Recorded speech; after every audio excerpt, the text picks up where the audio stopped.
Well, Dublin City Council has said that it's not ruling out permanently removing or finding another spot for the Luke Kelly statue on Sheriff Street in Dublin after more vandalism occurred yesterday evening.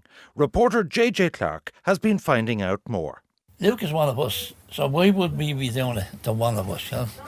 The Luke Kelly statue in the North Inner City has been vandalised a total of 7 times since the 25th of June 2019.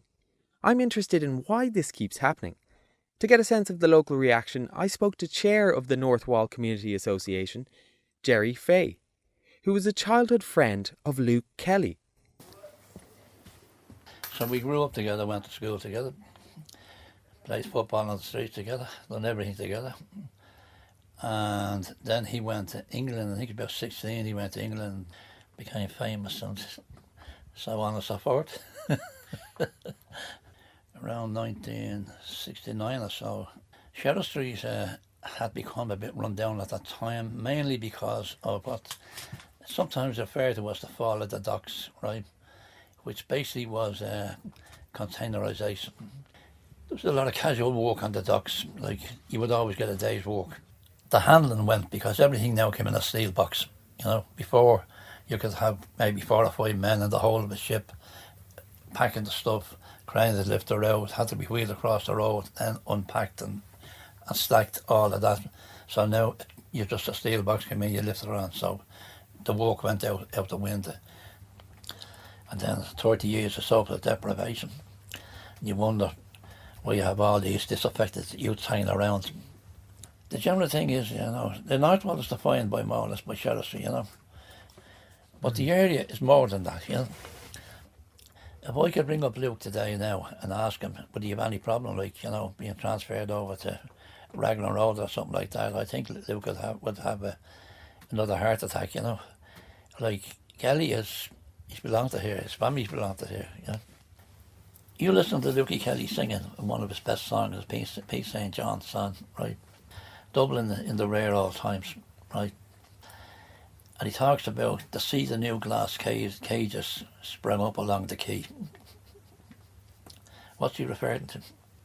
Yeah, the office blocks, isn't it? Exactly. Yeah. Right. And he's talking about Dublin in the rare old times, because Lukey grew up in the rare old times, you know. You know. So its footprint is all over this area, you know what I mean? And no matter what happens, the statue will always be there. It's not going anywhere, you know.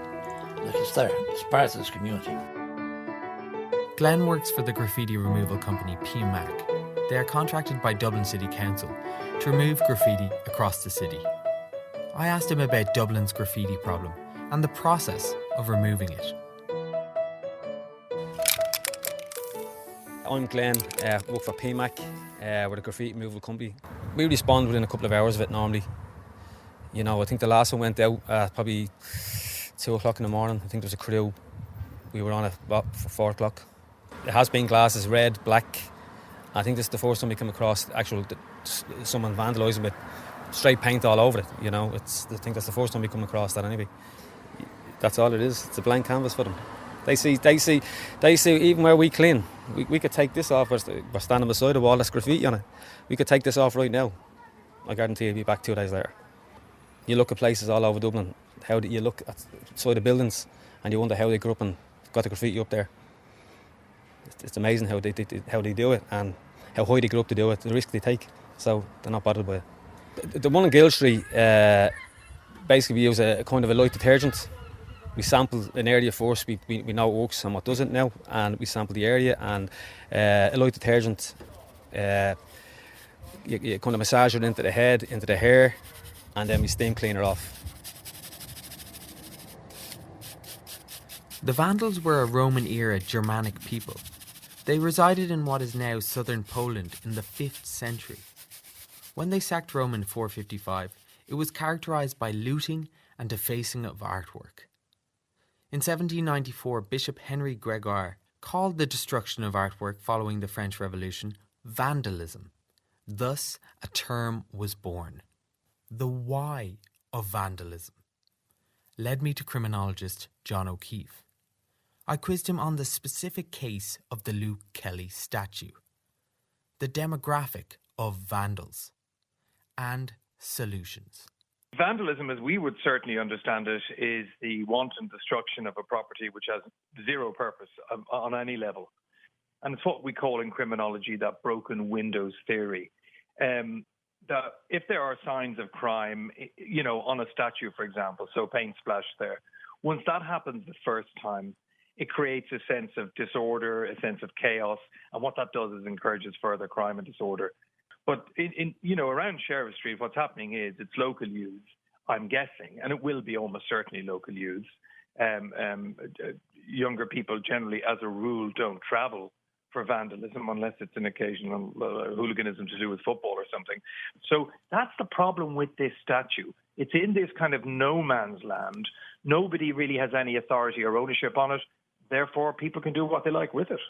The broken windows theory does what it says on the tin. If you leave a car out in any area, you break the window and nothing is done about it. It's not moved. The police aren't called. It's left there.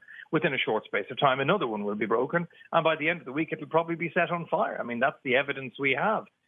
I think there's a specific thing about the Luke Kelly statue that seems to just make it more unloved. And that is, it kind of is unloved. I mean, that bust is not particularly loved by everybody. It's been compared unfavourably on the ground, like to Shrek with a perm. It doesn't seem like an image of a local hero.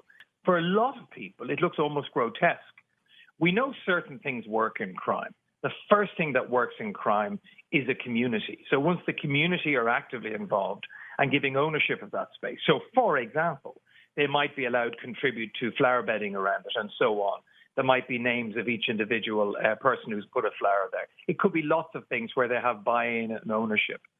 So I think people need to have buy into that statue quite physically by owning the space around it, for example, and being invited to contribute to it and to enhance it. That would be a start. And I've spent all me money on whiskey and beer, but now I'm returning with gold in great store, and I never will play the wild rover no more, and it's no way never. JJ Clark there with his report for News Talk on the 7th time the Luke Kelly statue has been vandalised on Sheriff Street. Time now for another news and sports update. Eamon and Richie are back.